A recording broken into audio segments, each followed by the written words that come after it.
et qui, ayant tout, disent avec une bonne figure, une bonne conscience, nous, qui avons tout, on est pour la paix. Je sais que je dois leur crier à ceux-là. Donc du coup, le pouvoir conservateur du parti PIS, qui veut dire droit et justice, il est au pouvoir depuis 2015. Ils sont arrivés en tête au scrutin du 15 octobre dernier avec 35% des voix, mais la coalition centriste en face, donc les opposants, et puis les mondialistes de Donald Tusk, le parti Troisième Voie et la gauche obtiennent ensemble plus de 53% des voix. Donc, et lui, il tweetera un petit peu plus tard: la Pologne a gagné, la démocratie a gagné, nous les avons chassés du pouvoir. Donc les élections législatives ont connu une participation historique avec 74% d'électeurs, notamment des expatriés, des jeunes et en particulier des jeunes femmes. Donc du coup, le chef de la file de la coalition des forces pro-européennes, Donald Tusk et pas Donald Trump, a été donc élu au poste de Premier ministre polonais par la Chambre basse des députés polonais avec 248 voix pour et 201 voix contre. Donc la Chambre basse est contrôlée maintenant par l'alliance pro-UE et pro-USA de Donald Tusk, et ils avaient rejeté un peu plus tôt la proposition du nouveau gouvernement des nationalistes au pouvoir depuis 2015, donc, qui ont perdu ce vote de confiance. Donc en fait, ils avaient déposé leur nouveau gouvernement à la Chambre basse, cette Chambre basse a refusé, a rejeté, et donc du coup le nouveau gouvernement a pu s'incruster et puis être accepté à la tête du pays. En fait, c'est le chef, donc Donald Tusk devient le chef du gouvernement, avec le président qui lui, donc le président reste le même jusqu'en 2022. C'est le président du parti Droit et Justice, donc conservateur nationaliste. Donc si tu veux, c'est un fait comme en France en fait, avec un Premier ministre, même si nous, nos Premiers ministres, ils sont pas trop dans l'opposition. Ils sont cul et chemise avec le président. Là, le président va essayer de contrer le gouvernement en fait. Et donc en Pologne, nous avons vu quelques images un petit peu catastrophiques du nouveau gouvernement. Donc ils n'ont pas attendu pour se montrer publiquement, et pour montrer surtout la direction qu'ils vont prendre. Donc ce nouveau gouvernement dirigé par Donald Tusk, lui il est ancien président de l'Union européenne. Donc ce sont des ultra-américains. D'ailleurs, James O'Brien, le diplomate américain et secrétaire d'État adjoint chargé des affaires européennes de l'Union européenne, disait récemment dans un tweet que les États-Unis, dans un tweet ou dans un article plutôt, disait donc que les États-Unis voyaient la Pologne comme le nouveau chef de l'Union européenne. Et il disait donc: personne ne cache l'idée à Washington de pousser l'Allemagne et de faire de la Pologne la principale force de l'Union européenne. On ne sait pas trop pourquoi ces changements.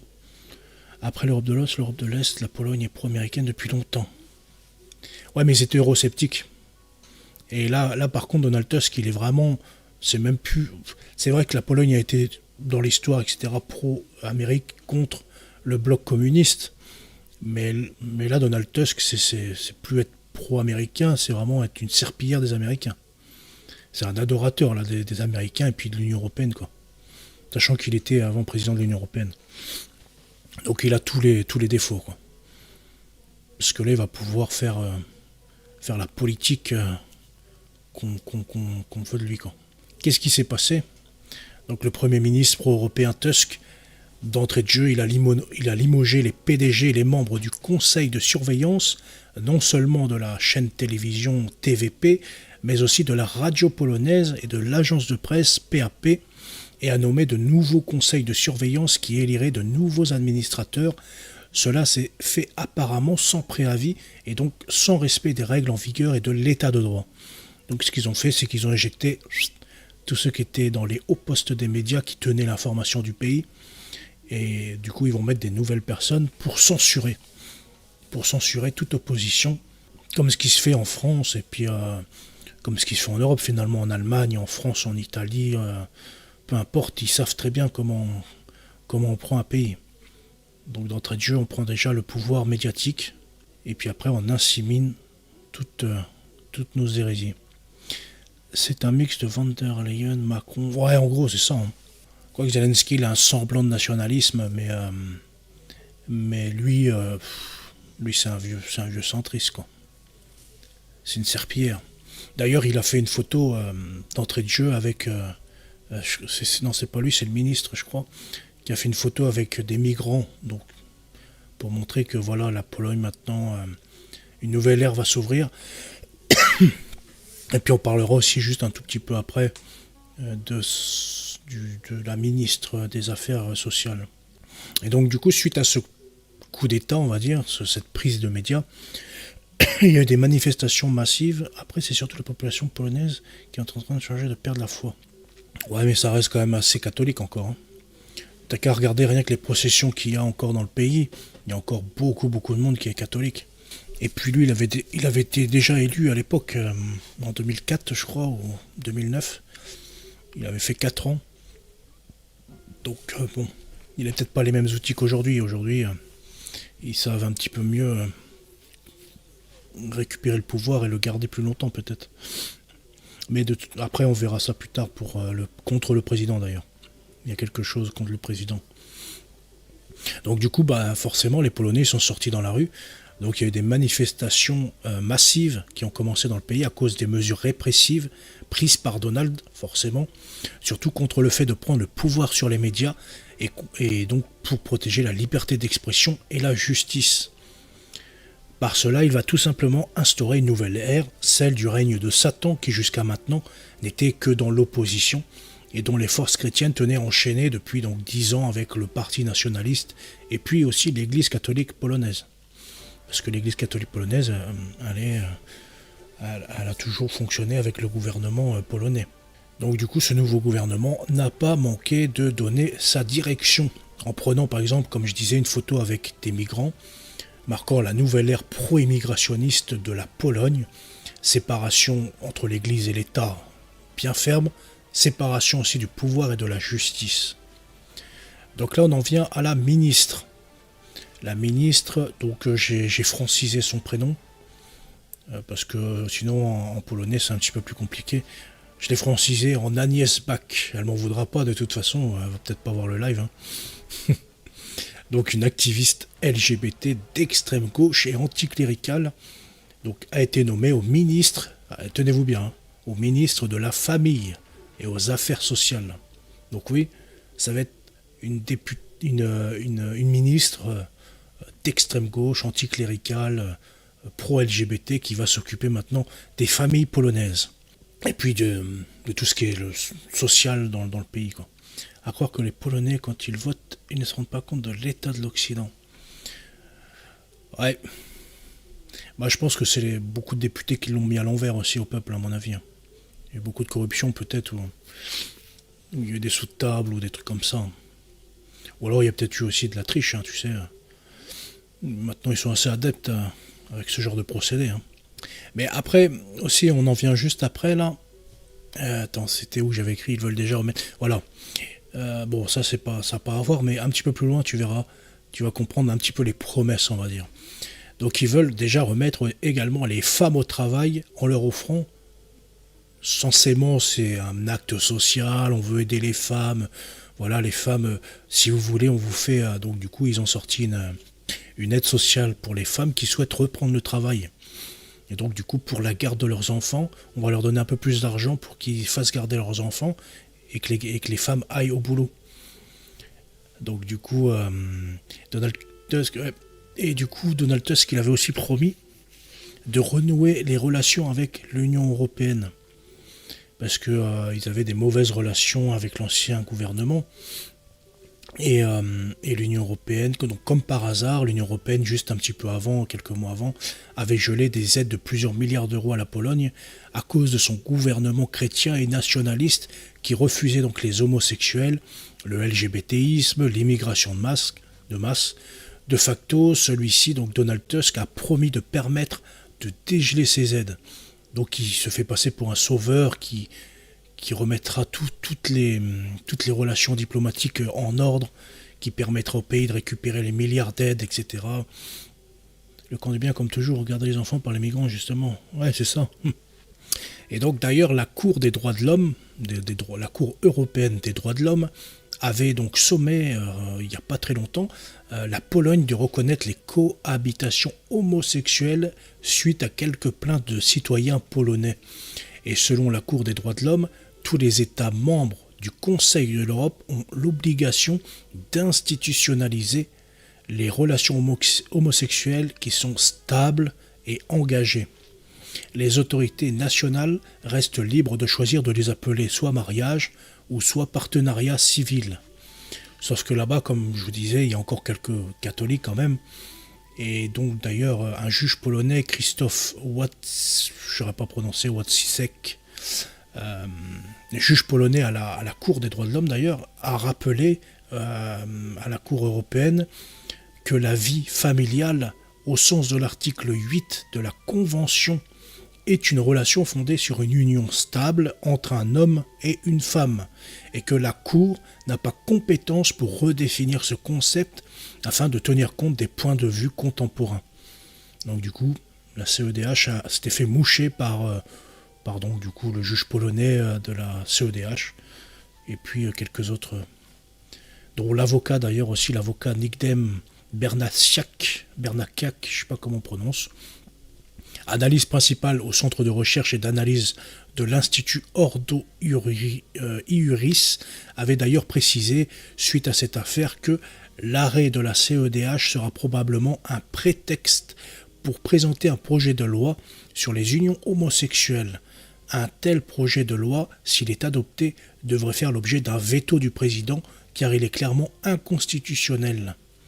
Donc là, il prévoit, en fait, il prophétise sans le vouloir, en fait, il prophétise un petit peu ce qui va se passer, quoi. C'est qu'on a, voilà, l'UE a essayé d'attaquer un petit peu la Pologne sur plusieurs fronts, dont le LGBT, les migrants, etc. Ils ont ouvert quelques brèches comme ça pour après pouvoir geler des avoirs, des aides, etc. Et puis on a Donald Tusk, le grand sauveur de la Pologne, qui promet de faire tout ce qu'il a, de tous ses moyens pour récupérer tout ça, en fait. Et donc peut-être que certains Polonais se sont laissés berner, vu qu'ils ne sont pas habitués aux perfides de l'Union Européenne. Même si je pense que, bon... Message supprimé par Napo. Alors attends, pourquoi ça s'est supprimé, ça? LGBT, extrême gauche, apôtre de Satan. Alors je sais pas pourquoi, peut-être que c'est le bot qui t'a bloqué, Cola. Mais attends, je sais pas si je peux... Ah non, je peux pas remettre ton message. Épingler, masquer l'utilisateur, ajouter comme... Non, je peux pas remettre ton message, mais en tout cas, Cola disait LGBT, extrême gauche, apôtre de Satan. Voilà, mais je sais pas pourquoi. Je pense que c'est peut-être le bot qui t'a bloqué. Je sais pas. Ouais, de toute façon, c'est leur but, hein. Leur but. Et puis tu le vois, hein, de toute façon. Tu peux voir de partout à chaque fois, qu'est-ce qu'ils font? Ils arrivent, ils attaquent quoi? Ils attaquent l'église catholique, ils attaquent la tradition, ils attaquent les croyances des personnes. C'est comme dit Sylvain, c'est le camp du bien, comme toujours, hein. C'est le camp du bien, quoi. Ah oui, c'est Botrix qui t'a enlevé ton message, quoi, là. Veuillez ne pas envoyer autant de lettres majuscules. Ouais, c'est automatique, c'est le bot automatique. En tout cas, il passe à l'écran quand même, ton message. Il est supprimé au chat, mais il passe à l'écran, donc.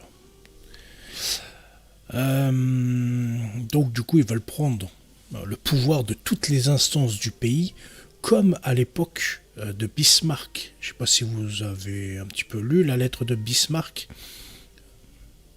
Les bots travaillent aussi pour Satan. Salut à toi, bonsoir à toi, Michael. Ouais, les bots, c'est sataniste. Mais lui, ils mettent pas mal quand même, hein. Parce que du coup, Bismarck l'expliquait très très bien dans sa lettre, je sais plus à qui, au prince prussien, ou je sais plus. Il expliquait qu'il fallait prendre les médias afin de changer un peuple en lui racontant de la merde, hein.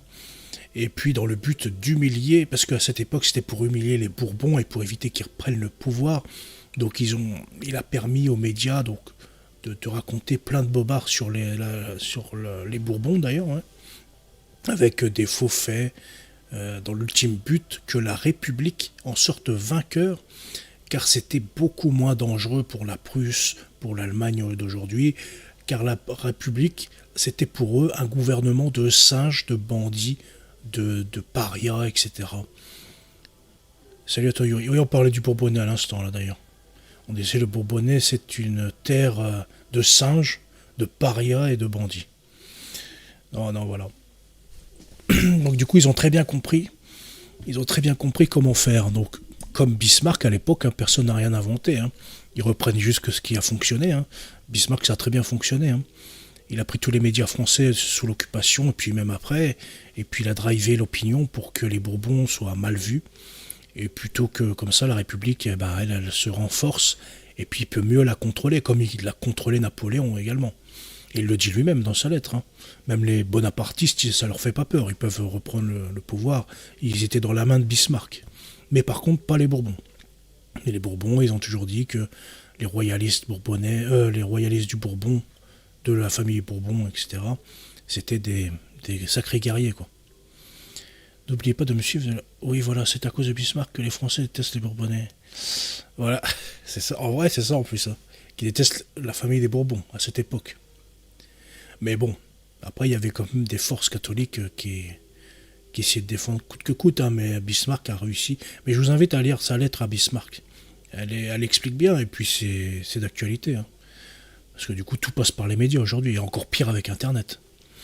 Internet, il faut savoir l'utiliser, mais même si on sait l'utiliser, on a toujours des petits messages subliminaux qui nous fait prendre une direction qu'on ne voudrait pas forcément.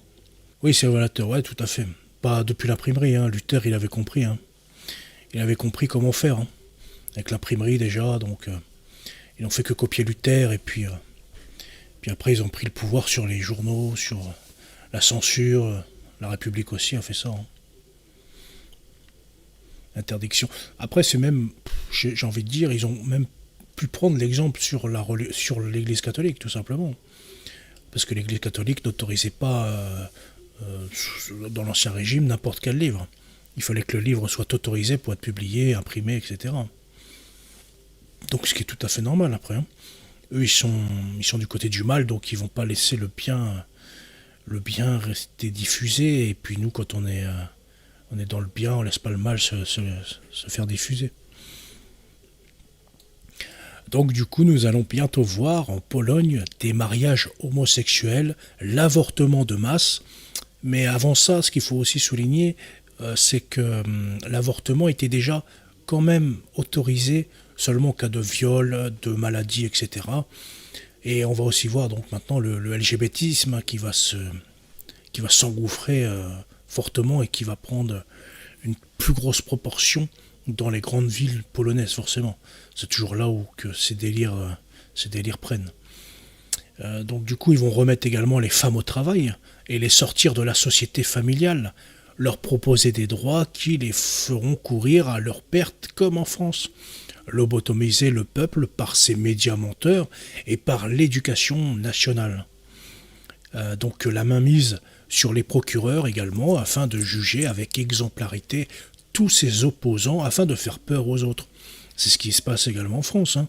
Un nationaliste français ou un patriote français, peu importe, appelez-le comme vous voulez, s'il dit quelques termes qu'il ne faut pas dire, ou s'il parle un petit peu trop de ce sujet-là, de ce sujet-là, et ben c'est le lendemain matin, 6h, Gilbert qui toque à la porte, tu prépares ta petite tasse, tu lui mets 3 sucres, menottes dans le dos, et puis tu pars au poste, et puis après tu te fais juger méchamment par les juges gauchistes. Hein. Donc c'est ce qu'ils vont faire en Pologne. Hein. Parce qu'en Pologne, il y a quand même il y a encore de très gros bastions nationalistes. Donc du coup, là, ils vont devoir taper dur. Hein. Et puis du coup, ça va faire peur à ceux qui sont un peu moins courageux et moins téméraires, quoi, forcément. T'en auras plein qui vont tomber, hein, c'est sûr, mais au bout d'un moment, les gens, ils vont se stopper, machin. Et puis voilà. C'est comme ça que t'adoucis un peuple. Et favoriser la surconsommation. Forcément, ouais, la surconsommation. Pauvre Pologne, prise en étau entre l'Ouest apostat et Russe schismatique, hérétique, musulmane, agnostique. Ouais, ils sont. Tu sais, nous, on n'est pas mieux lotis, on va dire. Hein. On est entre les protestants du Nord, les protestants de l'Ouest, de l'Est. Ça va, il y a les catholiques du Nord, et l'islam du nord, et on a les protestants de l'ouest. Mais c'est vrai que la Pologne, là, il va falloir prier, quoi. Hein. Parce que là, ils sont dans le sale drap. Hein. Mais après, il y a encore de l'espoir, vous verrez. Je vais vous expliquer plus loin pourquoi il y a encore un petit peu d'espoir. Et que du coup, ça pourra pas non plus être un truc open bar. Donc en parlant d'avortement, comme je disais, la Pologne, d'ailleurs, la Pologne, il y avait 1 an à peu près, avait enregistré une baisse de 90% des avortements légaux. C'est ce qu'avait rapporté le journal polonais Respopolita. Donc il y a eu 107 avortements contre 1076 en 2021. Le tribunal constitutionnel polonais avait déclaré le 22 octobre 2020 qu'une loi de 1993 autorisant l'avortement en cas de handicap grave et irréversible ou de maladie incurable mettant la vie en danger était inconstitutionnelle. Et donc du coup ils ont mené une petite politique anti-avortement, et ce qui a permis de réduire de 90% les avortements. Donc vous allez me dire c'est toujours trop, ouais ça c'est clair. Ça fait toujours 107 enfants qui ne sont pas nés.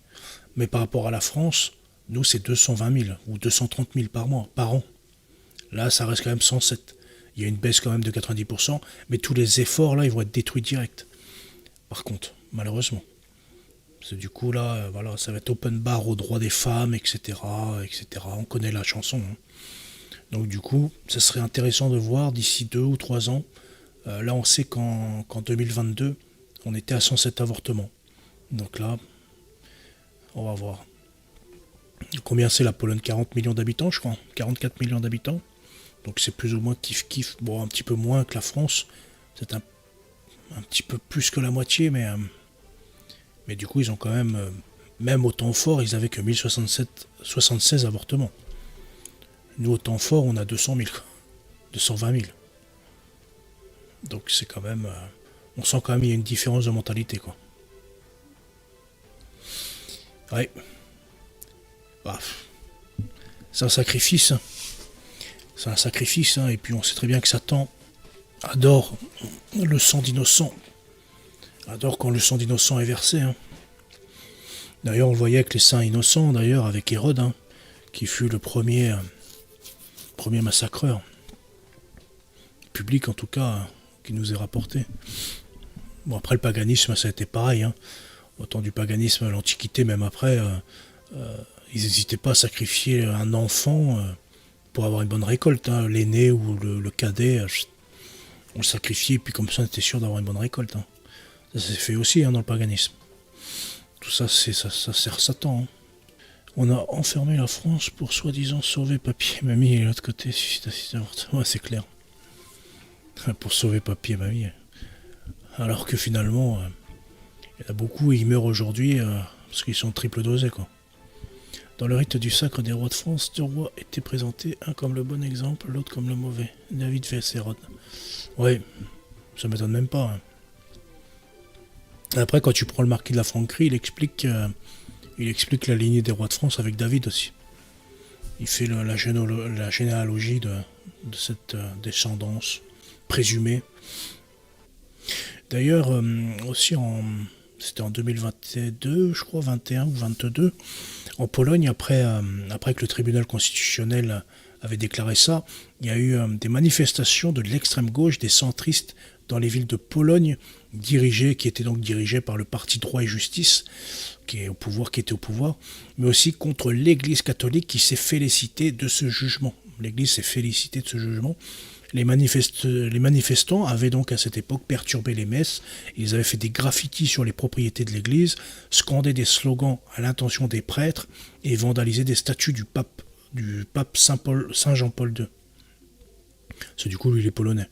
Donc il y a quelques statues de Jean-Paul II un peu partout en Pologne, et donc à cette époque-là ils avaient vandalisé des statues du pape. Maintenant, on va parler un petit peu de ce qui peut être rassurant. Ce qui peut, en premier lieu, être rassurant par rapport à l'avenir de la Pologne, c'est que déjà le président Duda, je ne sais pas comment on le prononce, dispose d'un veto présidentiel qui pourra bloquer beaucoup de mauvaises mesures, même si ça ne sera pas infaillible. Donc du coup, il a accès à un veto présidentiel où il pourra bloquer certaines réformes, peut-être pas toutes, mais bloquer les plus graves en tout cas. Et donc ça va être un véritable bras de fer. Parce que lui, il faut qu'il pense aussi à se faire réélire. Donc du coup, ça va se jouer voilà, à l'opinion, etc. Qui aura l'opinion la plus favorable. Donc il pourra bloquer certaines mesures, mais peut-être pas toutes, quoi. Donc ça permettra déjà de limiter un petit peu la casse et de montrer, surtout de montrer aux Polonais le visage des mondialistes ravagés que doivent subir donc la France depuis la Révolution. Néanmoins, l'opposition est maligne et d'entrée, ils avaient annoncé qu'ils traîneraient Duda devant le tribunal d'État. Donc c'est un organe spécial qui juge les hauts fonctionnaires pour avoir nommé des juges irrégulièrement dans le but de soutenir des réformes judiciaires du parti Droit et Justice. Donc du coup, avant d'être élus, les opposants, ils voulaient déjà traîner ce président-là en justice pour des fameuses irrégularités, etc. Donc, ils peuvent faire comme avec Trump en Amérique, pour le dégager rapidement. Si vraiment il bloque un petit peu trop les réformes, ils peuvent tenter le tout pour le tout et puis essayer de le destituer. Donc ça peut se faire. D'un côté, il a le veto présidentiel, mais de l'autre, il a aussi peut-être le risque d'être destitué. Donc, voilà. Donc il va falloir qu'il joue sur les deux tableaux, quoi. Donc c'est pour ça que je dis que ça ne sera pas infaillible. Le roi David a séduit la femme de son général en envoyant celui-ci se faire tuer sur un champ de bataille. Je ne connais pas trop entièrement la vie du roi David. Mais ce qu'on est dit dans la Bible, c'était un bon roi en tout cas. Donc, voilà pour ce petit truc. Donc l'arc Pologne n'est pas près de se terminer. Ce n'est que le début forcément. Et j'espère que les Polonais seront plus déter que nos ancêtres l'ont été pour ne pas perdre leur pays. Car là, il est vraiment question de perdre son pays. Ça peut vite basculer et très rapidement, on peut le voir en France. Il a fallu une révolution française pour que ça bascule. Là, on est quoi? On doit être 30% de catholiques, ou un truc comme ça. En tout cas, de revendiquer. Parce que dans les 30%, il y en a un peu moins qui se disent juste catholiques, mais sans plus, quoi. Donc, bon. La Pologne est sur le point de connaître des bouleversements avec l'arrivée au pouvoir de cette coalition démocratique. On a donc raison de se poser des questions sur la direction que va prendre le pays en matière de foi, de mœurs et de justice. L'ancien gouvernement était eurosceptique et avait quand même une volonté de faire, d'être dans l'Union européenne, tout en conservant sa propre autonomie et sa propre souveraineté, ce que ce nouveau gouvernement refuse. Il est complètement aux mains des lobbies européistes et américains. La Pologne est donc à la croisée des chemins. L'avenir dépendra de leur mobilisation. Nos frères chrétiens doivent donc retrouver l'esprit de combat comme étaient leurs ancêtres les hussards ailés, à nos côtés dans les grandes guerres. C'est clairement donc une guerre de civilisation, de religion, une guerre entre Dieu et le diable. Voilà pour la petite histoire que je pouvais vous raconter sur la Pologne, sur quelques faits.